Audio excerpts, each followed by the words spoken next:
What the heck does a CEO do all day? In today's video, I'm gonna go over the 7 jobs you have as a CEO. And here's the thing, business schools and academia and books, they have it all wrong because they've never actually done the job. I want you to win. And in today's video, I've got tangible, real life examples from my business and how I've grown and scaled and the jobs that I've done as the CEO here. So let's get started. The very first job as a CEO is know your industry.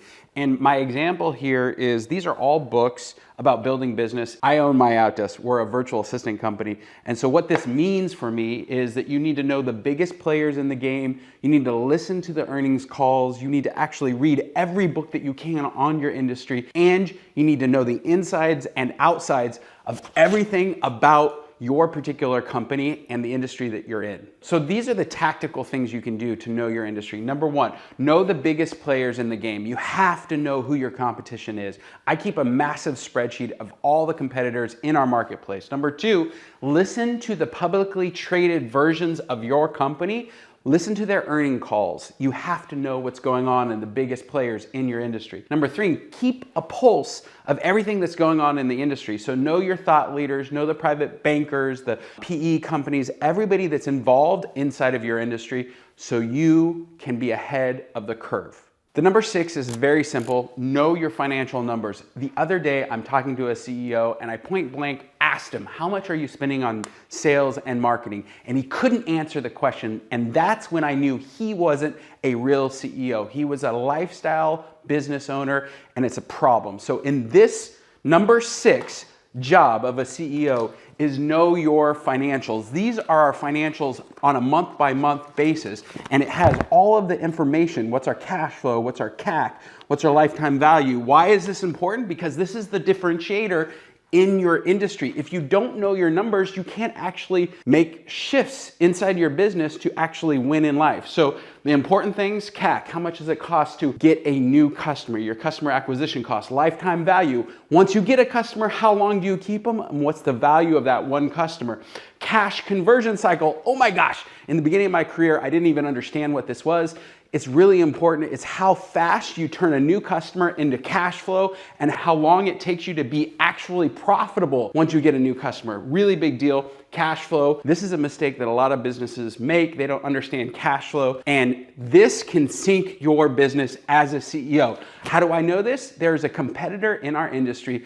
I thought she was going to take over the industry. She was fantastic. All the news media wanted to put her on TV. She was in all the publications. She was storming the virtual assistant world. And because she screwed up cash flow, she went bankrupt. Her company sold. It's been traded 3 times. And instead of making lots of money, which she could, she's out of business now. And the number 6 thing, know your financial numbers. As a CEO, this is the number 6 thing you can actually do to win in business. The number 5 job as a CEO is you have to know exactly what you stand for. And the CEO's job is to control the brand. You have to actually put it out in front of the world and make sure your employees are projecting the brand that you care about and want for your business, for your customers, and for your employees. Basically, the easy way to measure a brand is what do people say when you're not in the room? What do your employees, your customers, your vendors, what do they talk about when you're not in the room? And as a CEO, it's your job to protect the brand, to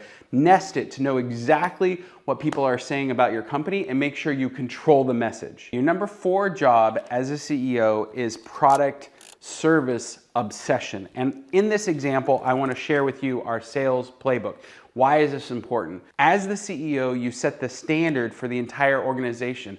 I use this as I want my customers to actually be served exactly the way I want it. So in this example, what I put together is a playbook for our sales team so that when they're talking to customers, the customers feel, smell, look exactly the way I want them to look inside of our sales process. Our salespeople are mini me's out in the world representing our brand, representing our company, and they're saying the exact same things. They're doing the same value proposition. They're following the same scripts and frameworks so that the customer is served exactly the way I want them to. And that is your job as a CEO, is this obsession with your product and service and how you want your brand to look and feel for your customers. As a CEO, you can get really frustrated or really proud when your service or product is delivered exactly the way you want it to your ideal customer. And so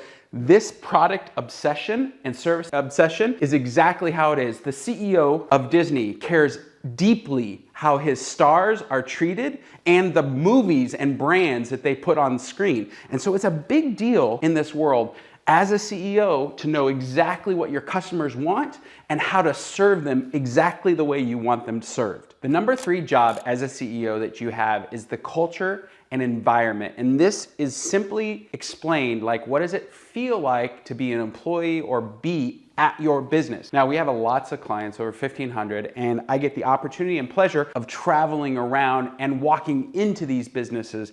And the moment I step into the business, I have a question. How does it feel? What are the employees? Are they smiling or not smiling? Is there music on? Do they have snacks? How do they run their meetings? What does it feel like to be in that business?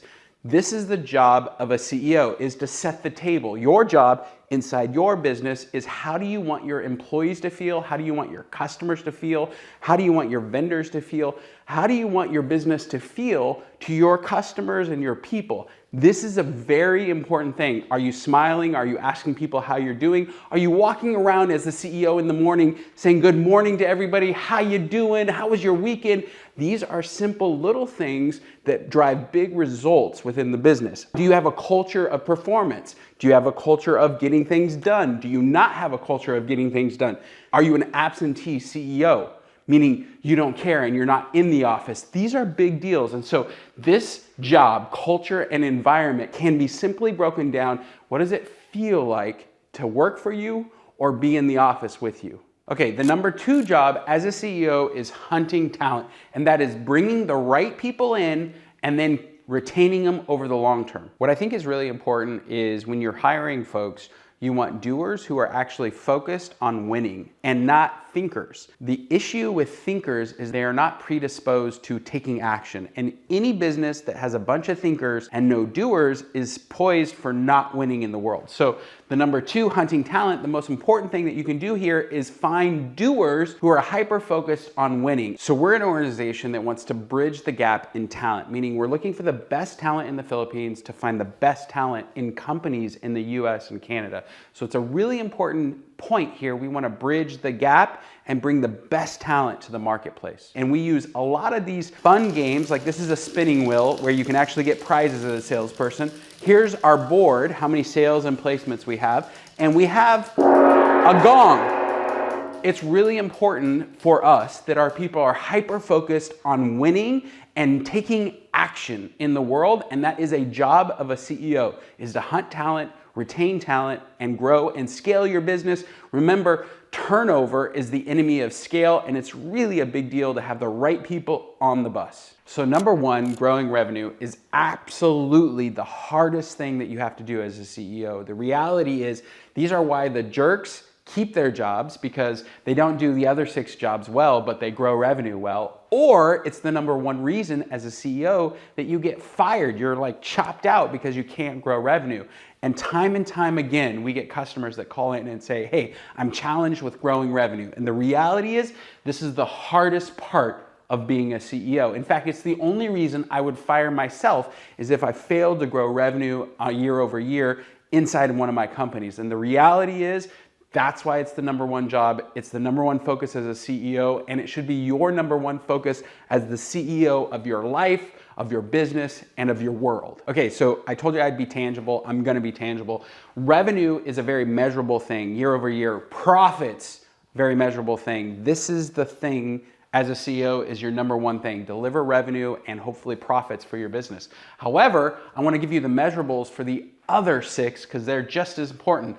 Hunting talent. How often are you having new talent come into your business, and how do you retain the best performing talent on your team? That's the measure for number 2. Number 3, culture and environment. You can do surveys. What's your retention rate? What's turnover? This is a really important thing because Culture will eat strategy for lunch, and it's a big deal. If you're not hitting your goals, guess what? Your culture might be the problem, and you gotta measure it and fix it. 4, product and service obsession. This is very simple. What do your customers say about your service or your product? It's the #1 marker. How likely are they to buy more? How often do they actually buy more? This is a big deal. It's very measurable. Brand.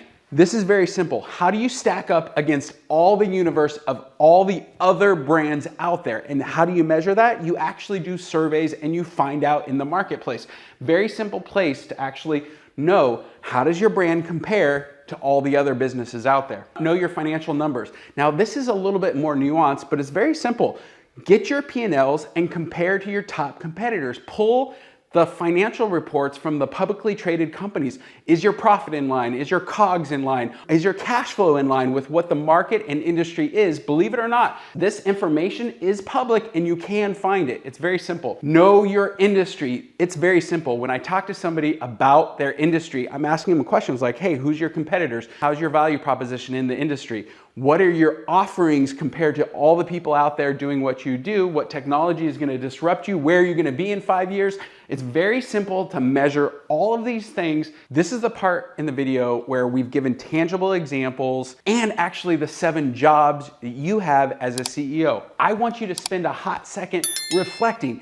Am I a CEO? How am I actually doing in the 7 different jobs, and where am I at? Because that is the beginning of transformation. You have to know exactly where you are to figure out where you want to go. And what I want for you is to be a freaking amazing CEO.